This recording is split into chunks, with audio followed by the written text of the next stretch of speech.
Jadi teman-teman semua, ini antara diare yang pertama, diare yang kedua, diare yang ketiga ini berbeda.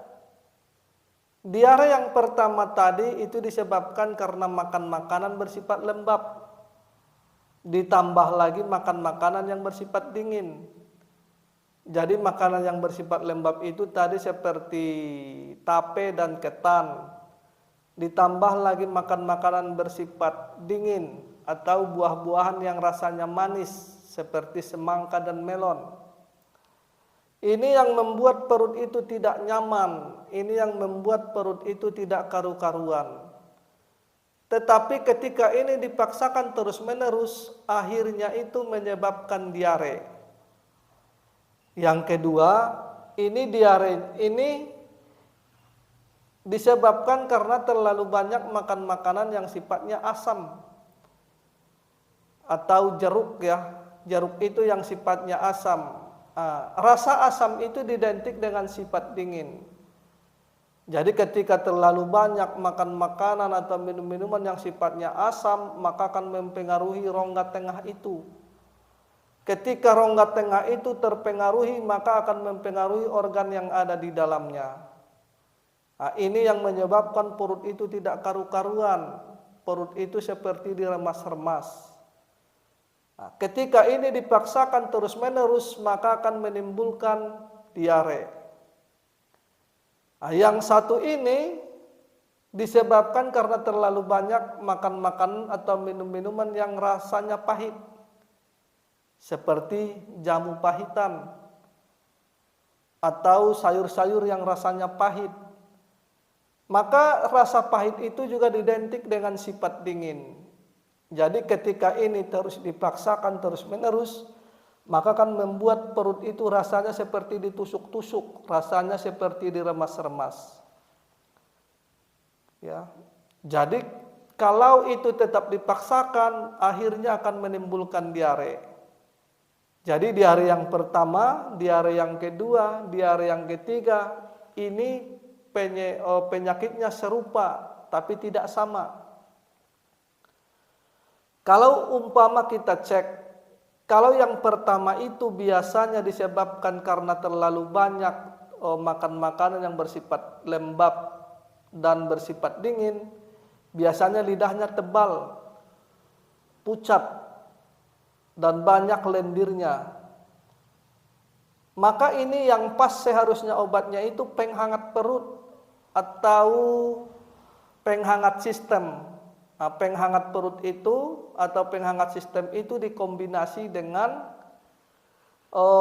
pembuang dahak encer seperti pembahasan kita yang kemarin.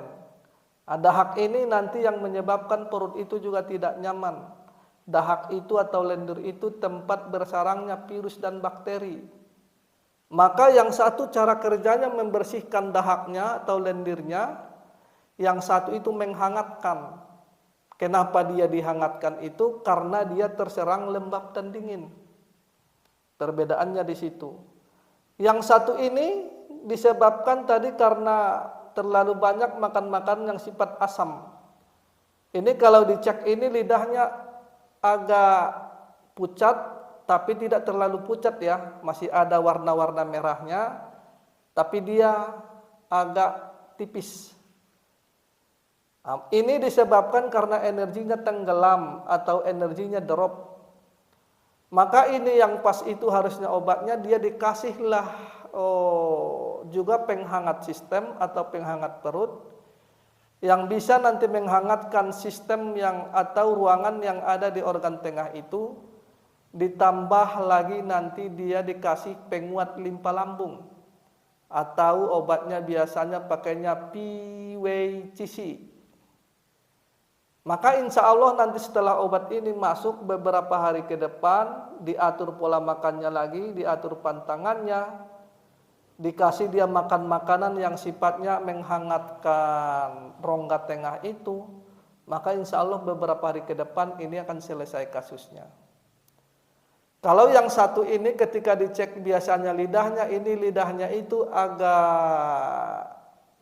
tebal ya, agak tebal tapi ada banyak warna-warna hitamnya. di lidah itu atau bercak-bercak hitam. Ini menandakan bahwa dingin itu mengeram di dalam, terus banyak tumpukan cairannya. Maka tumpukan cairan ini dikasihlah dia. Bentar dulu ya, ini ada sedikit ini.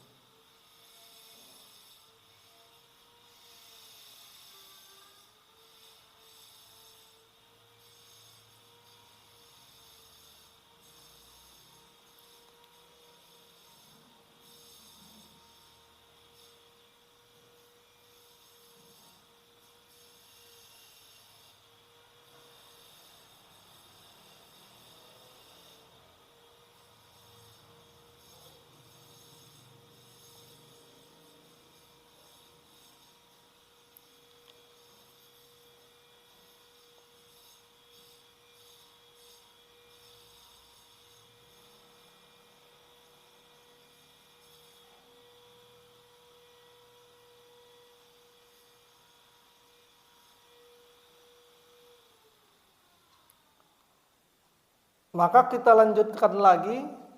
Ini kalau yang disebabkan karena terlalu banyak makan makanan atau minum minuman yang lidahnya yang rasanya pahit itu, biasanya kalau dicek itu lidahnya tebal dan banyak bercak-bercak hitamnya. Ini menandakan bahwa suasana di dalam organ itu sudah terlalu dingin. Maka dia dikasihlah obat yang namanya penghangat sistem atau penghangat perut itu. Ditambah dia sifatnya obat pencernaan kronis. Maka insya Allah nanti kasus ini akan selesai. Jadi ini ada sedikit gambarannya teman-teman semua. Yang perlu kita pahami di sini, tidak semuanya makanan yang baik itu, makanan yang bagus itu, ketika dikonsumsi, ketika kita makan akan menimbulkan organ itu baik-baik saja. Artinya makanan yang kita makan itu asal baik, asal bagus ketika kita makan akan menjadi baik, tidak seperti itu. Jadi yang perlu kita pahami di sini, baik tidaknya sesuatu hal itu, baik tidaknya makanan itu tergantung bisa tidaknya kita menempatkan pada tempatnya. Jadi insya Allah sampai di sini dulu pembahasan kita hari ini. Wabillahi taufiq wal hidayah. Assalamualaikum warahmatullahi wabarakatuh.